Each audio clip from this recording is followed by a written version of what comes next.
Good afternoon, ladies and gentlemen. Ladies and gentlemen. Afternoon, Jeff. My name is Jeff Taylor, and I'm honoured to be a part of this most important movement at such a critical stage of our nation's history. We all know it. The UK is fragmented to the point of breaking. Fragmented along the lines of ethnicity, religion, wealth, age, language, and all the rest of it. All driven by the insatiable desire of the woke left to destroy this great nation and then build a communist state from out of the rubble. I, for one, will oppose them with every breath I have. Those woke traitors have worked tirelessly to denigrate our history, our heritage, and the very people of this land. They have eroded the cultural bedrock of our country away, including our communities and families. Free speech is fast becoming a thing of the past, and justice is two-tier and flagrantly biased against the majority. You know, that so-called far-right majority. And now we have a Welsh Labour First Minister who has brazenly stated that she requires the white Welsh majority to bow down and fit in with the minority newcomers. And be in no doubt, that is also destined for England under Keir Starmer's Labour government. That is anti-democratic. Allowing a minority to pull the strings is tyranny, not democracy. We need to re-establish the bedrock of our British society, and I fervently believe the pledge will become that solid bedrock. And the greater the number of people who sign up to it, the firmer that bedrock will become. Our mainstream politicians will try to ignore it. They will try to duck it, but they will not escape. If they fail to accept it, they will become political history. Now, for context, we are here today in Runnymede, where on the 15th of June 1215, King John was forced to sign the Magna Carta. Yes, forced to sign the Great Charter that guaranteed English political liberties and rights. Just think on that for a moment.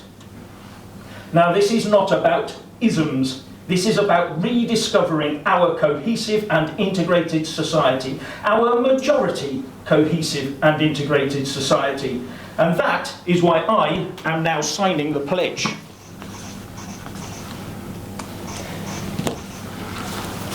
But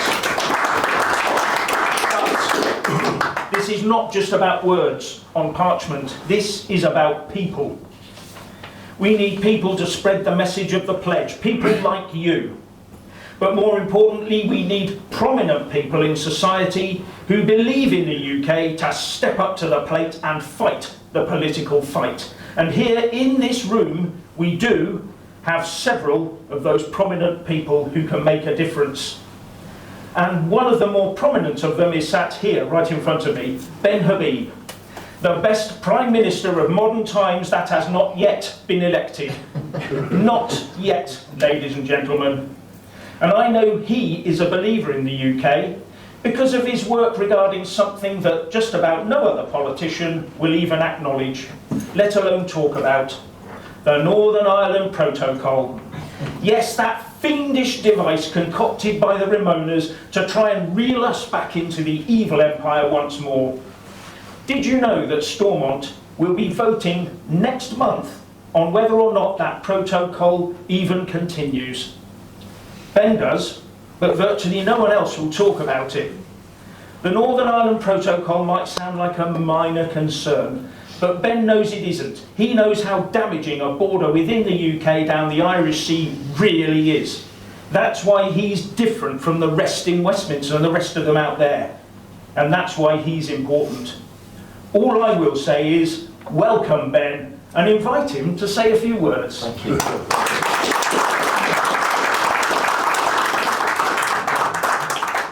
that was a very kind introduction, and can I just say before I say anything, can I just say that every one of you are fighting the fight to save the United Kingdom. It's obviously there are some people who have the privilege of a greater voice, and Andrew's one of them, and I may be one of them, but we're all fighting the same fight. And What's tragic, in a sense, is that the pledge is even needed. Because if you read down the list, all of it should be basic British common sense, shouldn't it? If you are a British citizen and you believe in the United Kingdom, every single one of these things should automatically follow. Certainly when I was brought up, I've got my old school tie on, when I was brought up, I was taught to be proud of this country. I was taught that our forefathers were phenomenal. The agrarian revolution started here, the industrial revolution. We were at the forefront of scientific development. We had the best common law. We had the best empire, and I'm very proud of the empire. My father was a beneficiary of the empire, having been born in what was then British India, became Pakistan. So I see the United Kingdom from that historical context, a context where Christianity was the blanket which wrapped us but protected the United Kingdom's values and culture, and through which our fantastic democracy, our judicial system, our common law, our thirst for our hunger for knowledge, our preparedness for diversity of thought, all of that came out of those roots. And what we've developed over the last, I think particularly last 27 years since Tony Blair came into office, is a preparedness to put individuals above and beyond and to the detriment of the country, to the majority. We say we live in a liberal democracy. Actually, we have set aside democracy in the pursuit of liberalism. And when you champion the individual at the expense of the majority, what you end up with is the kind of shutting down of free speech that Jeff was referring to, and David before him. Because in order for the majority, in order for the nation to give up that which is best for the nation, you can't have free speech. Can you see that? Because the majority would speak up against it. And so when you head for this extreme form of liberalism that we've got, you then you have the results and the symptoms against which the pledge is kicking back. And as I say, it is tragic that we have to state the obvious, but we have to state it. We have to push back, we have to yank against liberalism, the extreme form of liberalism that we've got, that's led to global governance, the inability to recognise that British citizens should come, first and foremost in our elected politicians' minds, and that they should be making policies for the national interest, for the majority interest. We need to yank against that liberalism and re-establish what it means to be democratic. And you can only have a democracy, if you understand the nation state. Democracy is not some kind of fluid thing that you can globally apply. It requires a nation state through which to operate. You can't have a democracy for the United Kingdom if you don't understand what is the United Kingdom of Great Britain and Northern Ireland. And thank you very much for identifying the Northern Irish issue, because it is absolutely vital. If you have a political class that is prepared to hand over 1.8 million people that are not in a British protectorate, not in a former colony, but a part of the United Kingdom, we are done. We are done as a country. And that's precisely what they've done. They see it as a bureaucratic, technocratic thing. But anyone who doesn't pick up on the massive damage done to the fabric of this country, and indeed who we are as a people, by the Northern Ireland Protocol, is completely underestimating the damage that that protocol has done to this country. And as you said, Jeff, next week, or in a couple of weeks' time, they're going to be voting on the protocol in Stormont. And effectively what Stormont is going to be asked to vote for is for the elected politicians of Northern Ireland to give up their right to represent their people.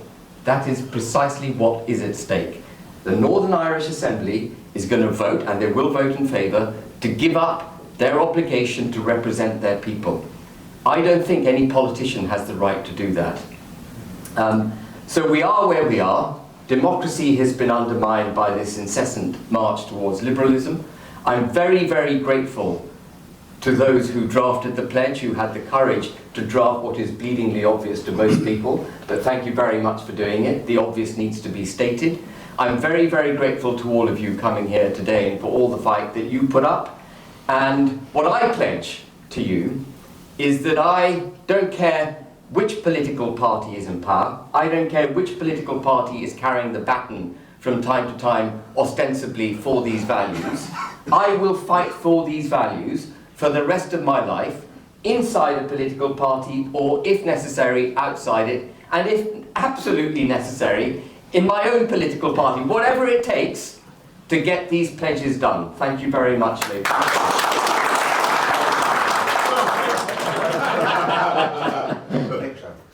Is that good?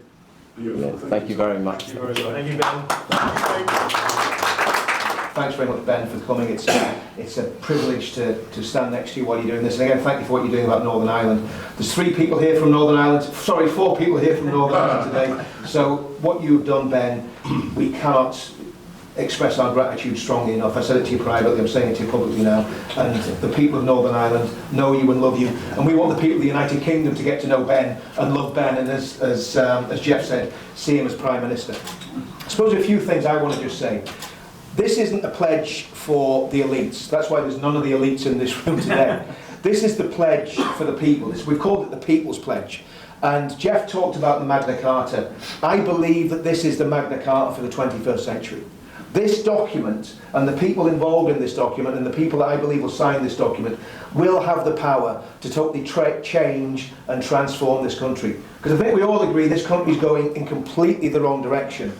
And with a document like the Pledge, in fact, the Pledge is really the only show in town when it comes to ideology in a document for people on the right. And let me say a few things about what the Pledge does. First of all, it keeps the far right, because there is a real far right, there are real Nazis, there are real unpleasant people who are racist, anti-Semitic, engulfed in identity politics.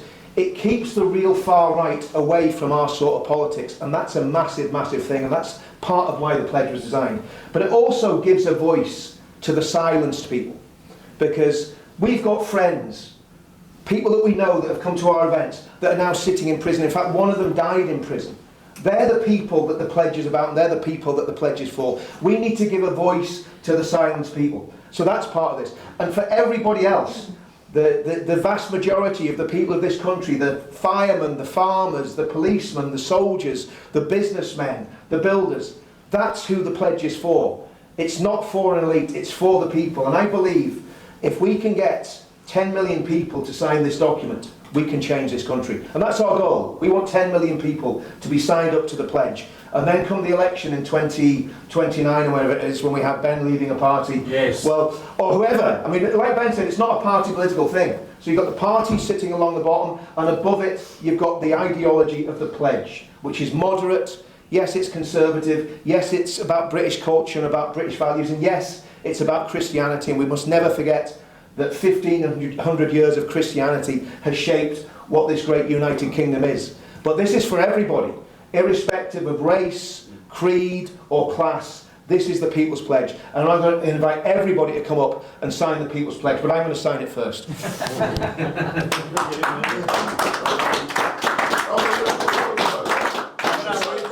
Could you say a few words as well? Well, I could say a few words. Oh, sorry. Let me just sign that. Beautiful. If you say a few words. Do you want me to do that again? You smell cool. Lovely, that's better. That's lovely. Lovely angle. Lovely. Got the angles now, mate. Yeah, lovely. Ladies and gentlemen, Ben is absolutely right. This pledge is only common sense. And the mere fact that it has to be stated here today and we sign up to it is a sad indictment of the state of our society and the political system that shaped our society over the last few decades. I can assure you from the inside that the politicians we have in Westminster do not think they serve the people. Their actions demonstrate that. And as I've said before, when the people are scared of the politicians, that's tyranny. And when the politicians are scared of the people, that is true democracy. And we do need to get to the latter, and the Pledge is a vehicle. Strong principles you can build a political mandate from, which would have the overwhelming support of the public, and something that will rock those in the elites in Westminster. And I thank you for inviting me here today to support what's something which I think can move our country and our society forward. Thank you very much.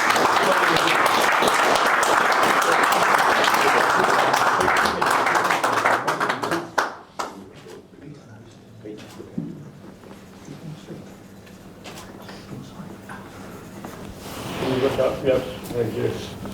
Thank you. Thank you very much.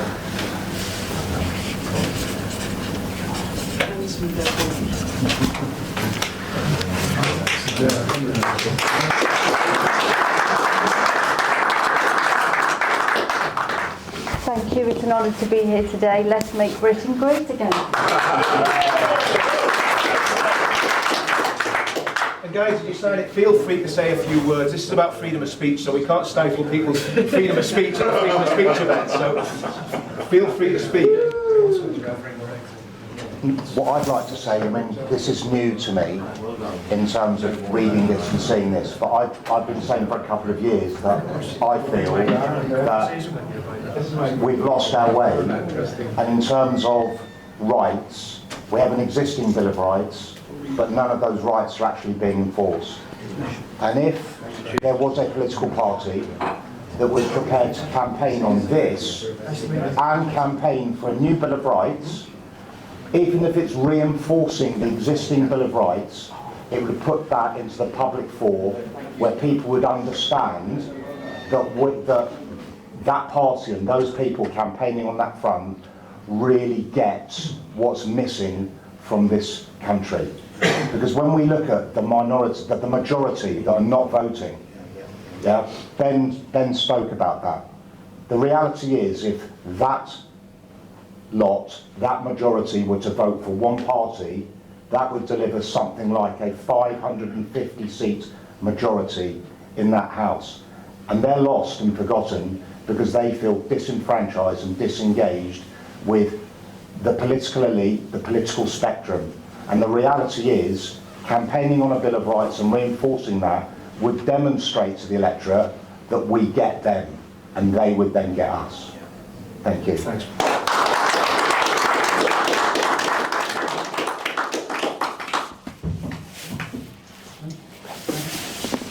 I think before I sign it here, it gives me great pleasure to be here to sign it. As you heard from Ben Habib, I'm from Northern Ireland. We'd never have guessed. And I'm one of the separated few. Yeah, we have a border in what's known as the Irish Sea, separating us from our brothers and sisters right around the United Kingdom and England, Scotland and Wales. This pledge is a mechanism to bring us all together. And I'm very, very proud to be here to be signing it today on behalf of a lot of people in Northern Ireland.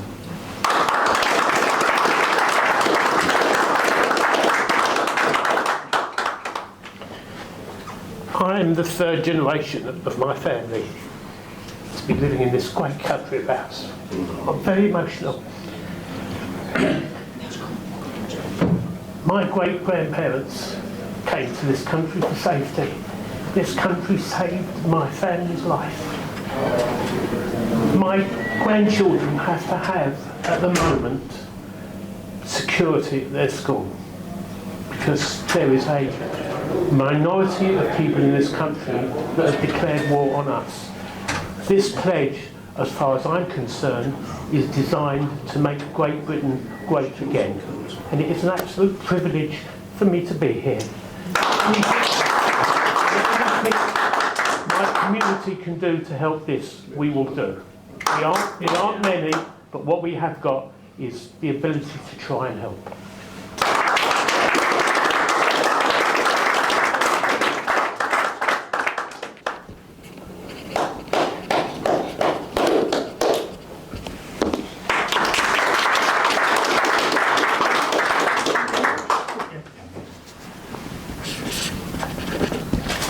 Normally I would have said a few words on behalf of the Jewish community, but in this instance Harvey's really covered it all, so I've got nothing else that I really could put to that.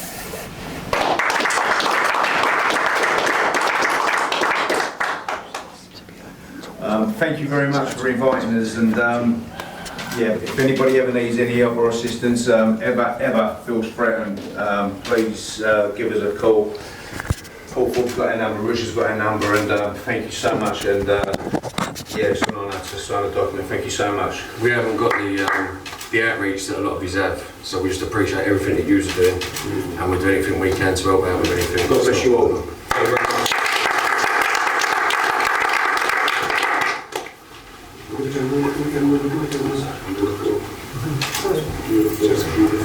So Ben, we're at the very beautiful Fairmont Windsor Park Hotel for a special event, the official launch of the pledge, and absolutely delighted to see you here.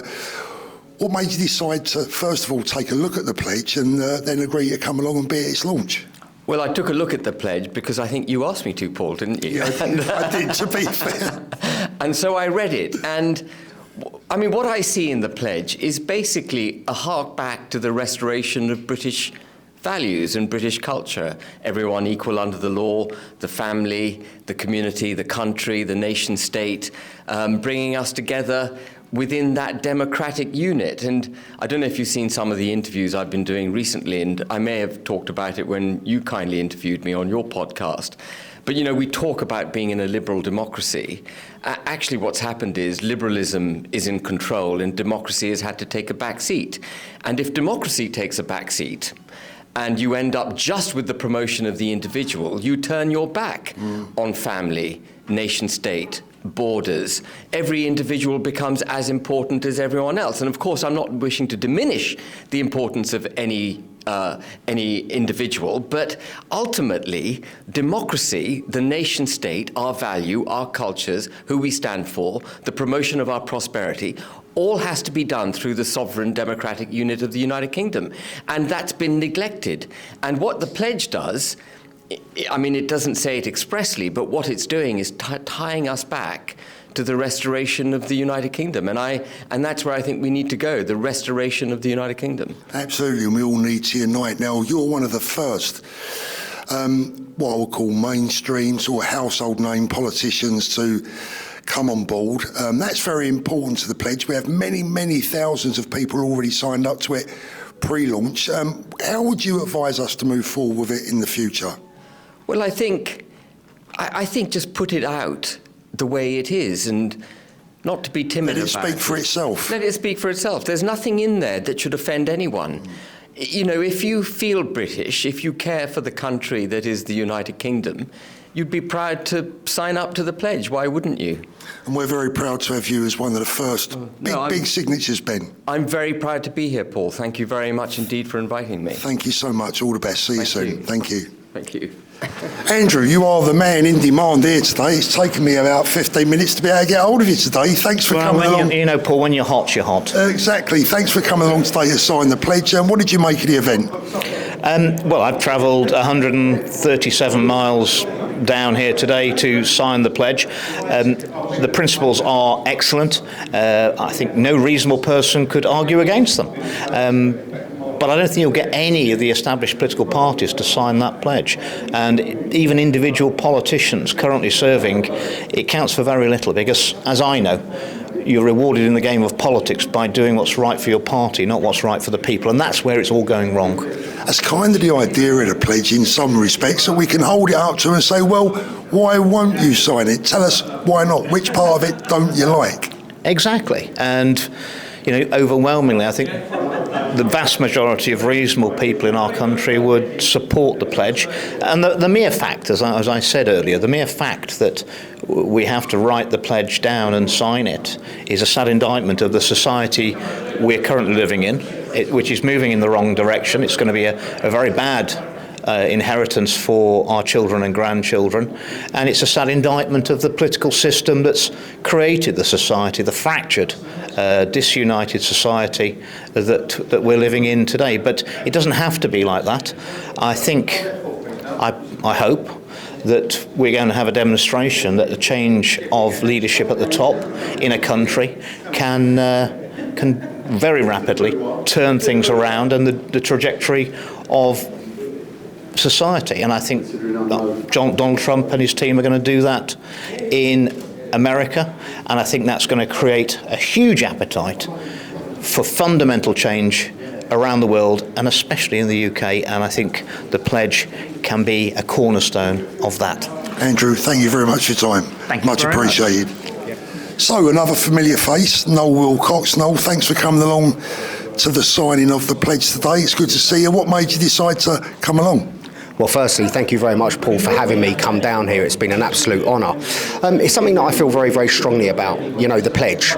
And well, I'm just going to reiterate really what was said in there by, various people when they were speaking. That this pledge really, it's common sense. This is what we are voting our politicians to do. It's how we've lived for the last 1,000 years and how we want to continue to live for the next 1,000, I guess. Well, yeah, exactly. And, the thing is, from the pledge, it's a very sorry state of affairs, really, that we actually have to have something like this in place. Wouldn't you agree with that? That it's from my perspective, it's a very sad state of affairs. We never needed it before, but we do now. Exactly. Look, we all know about the Magna Carta, years ago when the kings used to go and take people's properties, and then that pledge was signed, so to speak, and now we're in this position where we're having to have this pledge in place when our people that we elect should be carrying out simple fundamentals of society, equality. That is one thing, with all of my campaigns, equality. The law should apply to everybody equally and fairly. When you think about it, the Labour government have only been in, 5 months now, and when you look at the lies they've blatantly told us, when you consider the lies that have been told and how serious they are, the pledge becomes even more important, I think. The pledge does become really important. Is it really 5 months? It feels like they've been in 5 years already. For me, it feels like they've been in 5 years already. The pledge obviously is really, really important. And like I say, it's very sad that we have to have this now to force Westminster to actually do something that involves the core principles of our society and our nation and actually how we want to live.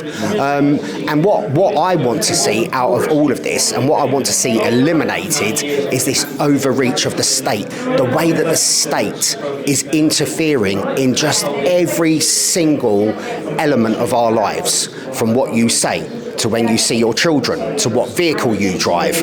That is no way for a healthy society to function. Now, Noel, you're part of Reform, as most people watching this will know. The pledge is basically non-political in the respect that we don't necessarily put our weight behind any particular party, but in the future, with the vast numbers of people that have signed up to the pledge, it's possible that we'll be coming to political parties, possibly like Reform, and saying, look, if you want our vote, these are the things that our members believe in. Do you think that's going to be listened to by political parties? Look, we're in this narrative now. Do the politicians listen to us? No, they don't. But from my perspective, and me as a campaigner, to me this is something very, very important. I swore an oath of allegiance to my country for a whole host of reasons, because I believed in our constitution, I believed in the rule of law, I believed in all of these sorts of things.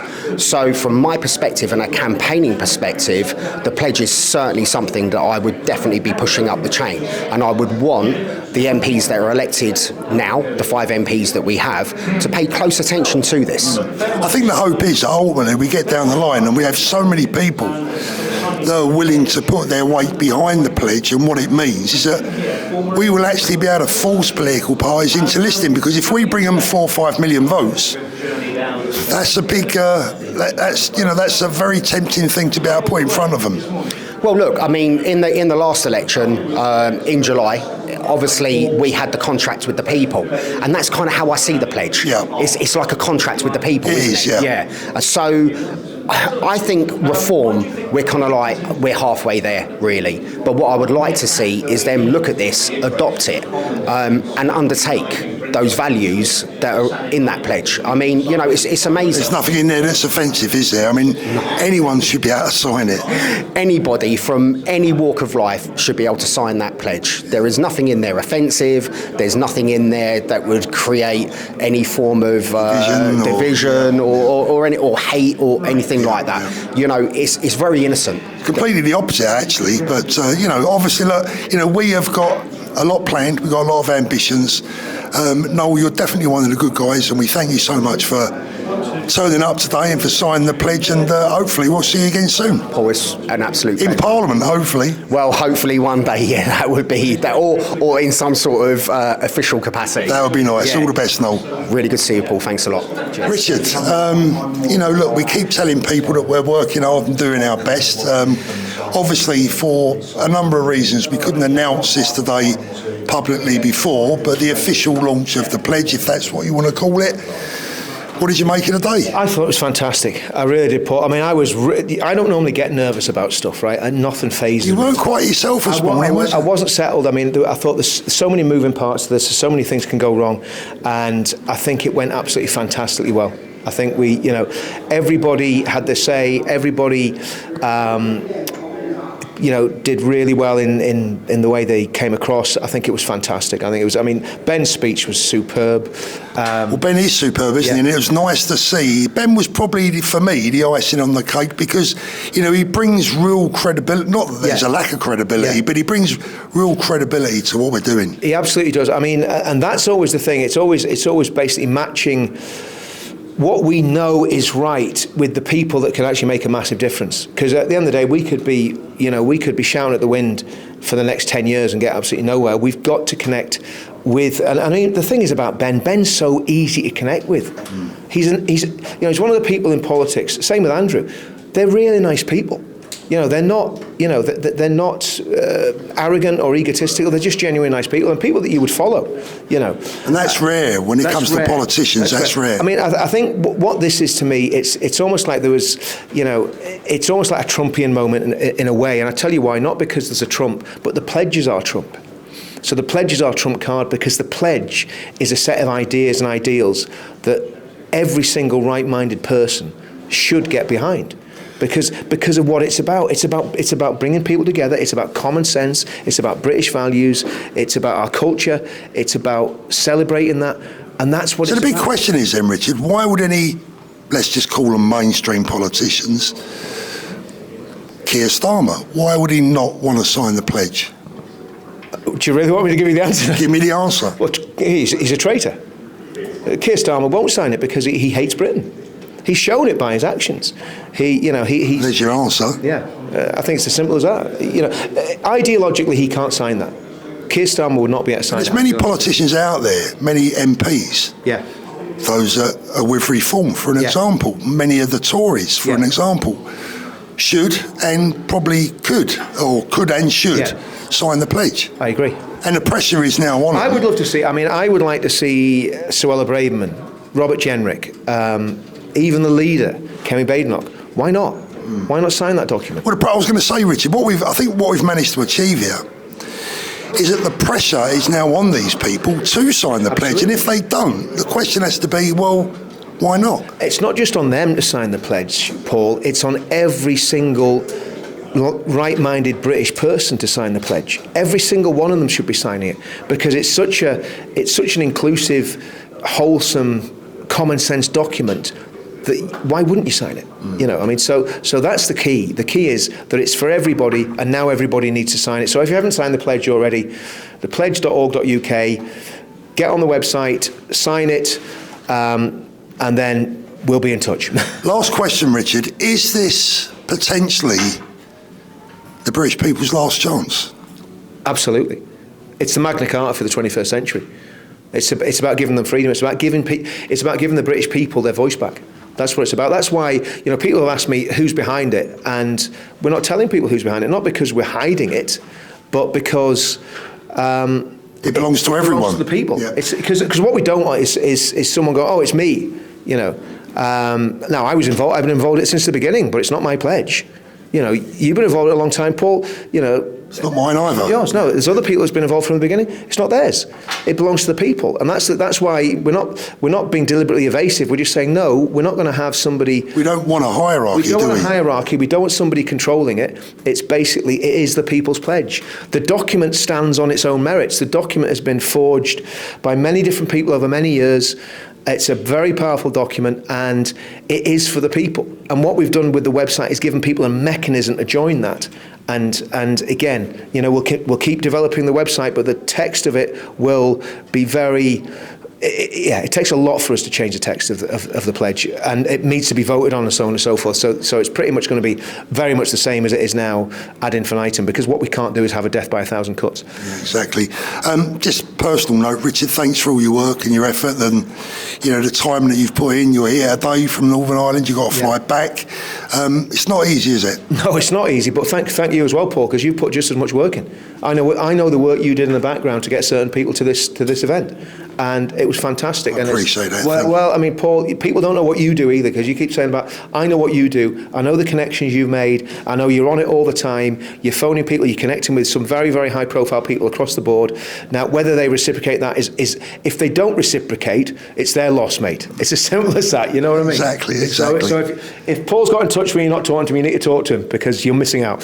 But yeah, I mean, I think it's very proud day. I'm feeling very proud today. I was very nervous about it, and I don't normally get nervous because I think it's such an important event, and you know, we'll have more. We'll do more of these. This isn't the last one. We'll do more of these.